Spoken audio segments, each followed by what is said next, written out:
ہے کہ ہم اہل البیت کے حق میں بڑی کوتاہی کرتے ہیں، بہت کوتاہی کرتے ہیں۔ ہم اللہ کے نبی کی اولاد کے تذکرے نہیں کرتے، اس سے ان سے محبت کی گرمی بھی نہیں پیدا ہوتی۔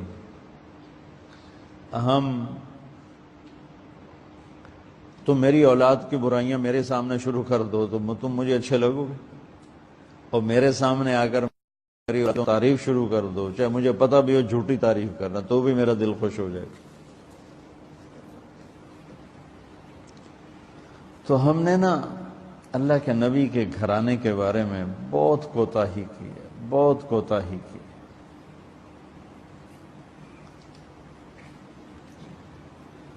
تو تم سنتے رہتے ہو، میرے ہر بیان میں اہل بیت کا تذکرہ ہوتا، اور یہ میرا ایمان ہے کہ یہ میری بخشش کا بہت بڑا وسیلہ ہے اگر اللہ کے ہاں قبول ہوگی۔ ریاکاری میں مردود ہو گیا تو وہ تو الگ بات ہے، اور جو اس کا ہر فیصلہ حق ہے، لیکن اگر میرے اللہ نے قبول فرمایا تو میرے بیانوں میں میری سب سے بڑی متاع میرے نبی کے گھر کا تذکرہ ہے۔ میں اس سے اندر کی محبت سے بھر کے کرتا ہوں، اور اپنی کوتاہی پر اور امت کی کوتاہی پر استغفار کرتا ہوں کہ ہم نے اپنے نبی کی اولاد بھلانا تو کیا ہے، 60 سال میں کیا کر دیا، ذبح کر کے رکھ دیا۔ بھگوا چولا پہن کر آئے تھے، کہا نہیں، حسین کو قتل کرنے والا کوئی ہندو نہیں تھا، کوئی بجرنگ دل نہیں تھا، کوئی RSS نہیں تھا۔ حسین کو جتنے لوگ قتل کرنے آئے ان میں سے کوئی حافظ تھا، کوئی قاری تھا، کوئی مفتی تھا، کوئی مولوی تھا۔ اب کلمہ پڑھ پڑھ کر اپنے نبی کے نواسے کو قتل کیا۔ علامہ اقبال نے کہا کہ کیا تماشا ہوا اسلام کی تقدیر کے ساتھ، کیا تماشا ہوا اسلام کی تقدیر کے ساتھ، قتل شبیر ہوئے نعرہ تکبیر کے ساتھ۔ حسین کا ذبح کرنے والا ہر ہر مہادیو کا نعرہ نہیں لگا رہا تھا، اللہ اکبر کا نعرہ لگا رہا تھا۔ ایک ہندو شاعر ہے جس کا نام ہے ماتھر لکھنوی، یاد رکھنا، اس نے ایک شعر پڑھا، آج تک ہندوستان میں کسی مولوی میں ہمت نہیں ہوئی کہ اس ہندو کا جواب دے سکے۔ وہ ہندو ہو کے کہتا ہے ماتھر لکھنوی کہ خدا کا شکر ہے ہم ہندوؤں میں، دیکھو ایک ہندو کیا کہتا ہے، کہتا ہے خدا کا شکر ہے ہم ہندوؤں میں کوئی شبیر کا قاتل نہیں ہے۔ وہ کہتا ہے دیکھو ہم کافر ہیں، بت پرست ہیں، ساری خرابیاں ہم میں ہیں، مگر ہم نے نبی کے نواسے کو قتل نہیں کیا۔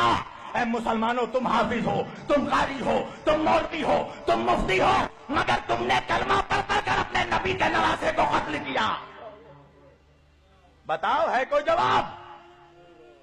ہے کوئی جواب؟ آج دیکھو 1400 سال ہو گیا، کتنا بڑا ظلم ہے۔ کل بھی اہل بیت پہ ظلم ہوا، آج بھی اہل بیت پہ۔ دیکھو تم اہل بیت کا جب جلوس جلسہ کرو، اہل بیت کا ذکر کرو، تعزیہ اٹھاؤ، علم اٹھاؤ، دیکھو کوئی ہندو آبجیکشن نہیں کرے گا، کوئی سکھ آبجیکشن نہیں کرے گا۔ آبجیکشن کون کرے گا؟ مسلمان کرے گا، کلمہ پڑھنے والا کرے گا۔ ہم نہیں جلوس اٹھنے دیں گے، نہیں علم اٹھنے دیں گے۔ تو یہ آل محمد سے تمہاری جو یہ دشمنی ہے، اللہ نے تمہیں ذلیل کر دیا پوری دنیا میں، اور اسی طرح ذلیل ہوتے رہو گے، ہر طرح مار کھاؤ گے تم۔ ہندوستان میں جس طرح کتوں بلیوں کی طرح تمہیں لوگ مار رہے ہیں، تمہاری اوقات اتنی ہے مسلمانوں کہ تمہاری جان ایک جانور سے بھی سستی ہو چکی ہے ہندوستان میں۔ ایک جانور کی وجہ سے مسلمانوں کو ایک بھیڑ مار کے نکل جاتا ہے، کوئی انصاف کرنے والا نہیں ہے۔ بتاؤ مجھے، جب مارا گیا جانور کے نام پہ مسلمانوں کو، تو مارنے سے پہلے مارنے والے نے پوچھا تھا تم شیعہ ہو، سنی ہو، وہابی ہو، بریلوی ہو، دیوبندی ہو؟ مارنے والا نہیں سوچتا کہ وہابی ہے، بریلوی ہے، مفتی ہے، کیا ہے، کچھ نہیں سوچتا، وہ تو یہ دیکھتا ہے کہ مسلمان ہیں۔ تمہاری حیثیت ایک جانور کے جان سے بھی کم ہو چکی ہے۔ کبھی سوچا بیٹھ کر انصاف سے، کبھی سوچنا کہ ریزن کیا ہے، وجہ کیا ہے؟ وجہ ہے اہل بیت کی غداری، وجہ ہے نبی کی آل پاک کی غداری۔ تمہیں اہل بیت کے ذکر سے تمہارے سینوں میں پوائزن دوڑ جاتا ہے۔ اہل بیت کا ذکر ہونے سے، حسین کا ذکر ہونے سے تمہیں تکلیف ہوتی ہے۔ کبھی سوچا کہ حسین کون ہے؟ حسین وہ ہے کہ جس کے لیے نبی نے فرمایا الحسین منی وانا من الحسین، حسین مجھ سے ہے میں حسین سے ہوں۔ اللہ اکبر۔ جنت جانا چاہتے ہو؟ 70 حوروں سے شادی کرنا ہے؟ ابے سوچا بھی ہے کمینے کہ جنت کا سردار تیرا باپ نہیں ہے، حسنین کریمین ہے؟ نبی نے فرمایا الحسن والحسین سیدہ شباب اہل الجنہ، میرے دونوں نواسے حسن اور حسین جنت کے جوانوں کے سردار۔ رسول اللہ صرف امام حسین کو پیار نہیں کرتے تھے، چومتے نہیں تھے، امام حسین کے جسم کو سونگھتے تھے۔ صاحب سر الشہادتین نے لکھا کہ صحابہ کرام نے پوچھا یا رسول اللہ، یہ آپ بوسہ لیتے ہیں، چومتے ہیں، سمجھ میں آتا ہے، سونگھتے کس لیے ہیں؟ رسول اللہ نے فرمایا کیا تمہیں نہیں معلوم میرے صحابہ الحسن والحسین سیدہ شباب اہل الجنہ، میرے دونوں نواسے جنت کے سردار ہیں، میں ان کے جسموں کو نہیں سونگھتا، میں جنت کی خوشبو سونگھتا ہوں۔ بس میں اپنی تقریر سمیٹ رہا ہوں، انصاف سے بتاؤ مسلمانوں، تمہارے نبی نے تم سے کبھی کچھ مانگا؟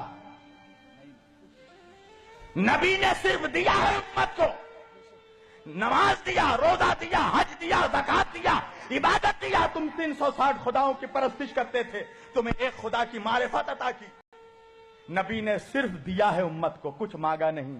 ایک چیز مانگی ہے میرے نبی نے، اللہ اکبر، وہ بھی نہیں دے سکتے اپنے نبی کو، ایک چیز مانگی ہے، قرآن کی آیت ہے سورہ شعراء کی۔ نبی نے فرمایا قل لا اسألکم علیہ اجرا الا المودۃ فی القربى، دیکھو مجھے میرے اہل بیت کی محبت دے دو،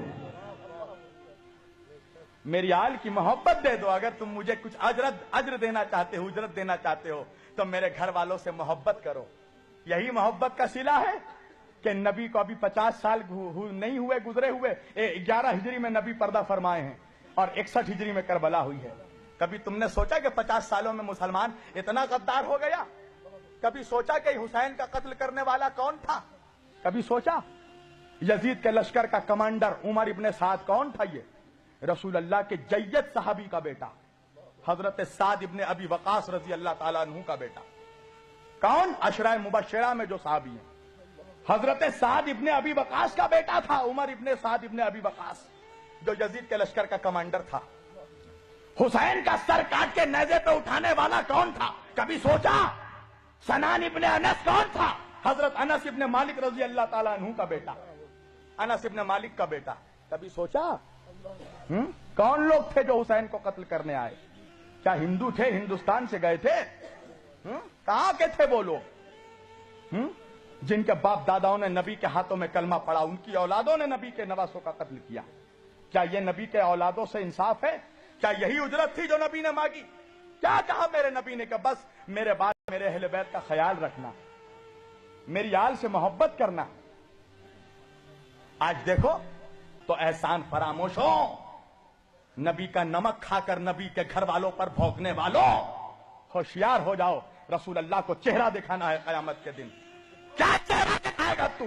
2 کوڑی کا مفتی مولوی، 2 کوڑی کا مسلمان، کیا چہرہ دکھائے گا نبی کو کہ ہم نبی آپ کا کلمہ پڑھ کر آپ کے نواسوں کے ذکر پہ اعتراض کرتے تھے، آپ کے نواسے کے ذکر کو روکتے تھے، اور سمجھتا ہے کہ نبی گلے لگا لیں گے؟ تیرے جیسے منافق سے نبی چہرہ پھیر لیں گے، اس لیے کہ جو حسین کا نہیں ہو سکتا وہ رسول کا نہیں ہو سکتا۔ پہلے حسین کا وفادار بن، پھر مصطفیٰ کا وفادار بننا، پہلے اولاد کا وفادار بن، پھر باپ کا وفادار بننا۔ اہل بیت پر رحم کرو مسلمانوں، قسم خدا کی، نبی کو مت تڑپاؤ، نبی کے دل کو، نبی کے دل میں ایسے ہی تم نے بہت تکلیف پہنچائی ہے۔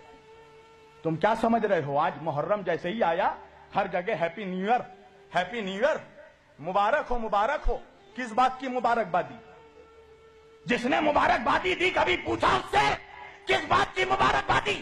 نبی کا گھر لٹ گیا اس کی مبارکبادی، نبی کے گھر کے بچوں کو مار دیا گیا اس کی مبارکبادی، نبی کی اولادوں کے جنازوں پہ گھوڑے دوڑائے گئے اس کی مبارکبادی۔ کس بات کی مبارکبادی؟ کہا نوح کی کشتی پار لگی، آدم کی توبہ قبول ہوئی، تجھے آدم یاد رہا، نوح یاد رہے، تجھے حسین نہیں یاد رہا، تجھے ننھا سا بچہ علی اصغر نہیں یاد رہا، تجھے وہ 18 سال کا شبیہ مصطفیٰ علی اکبر نہیں یاد رہا جس کے سینے پہ برچھی لگی؟ کبھی سوچا جس گھر سے پردہ قائم ہوا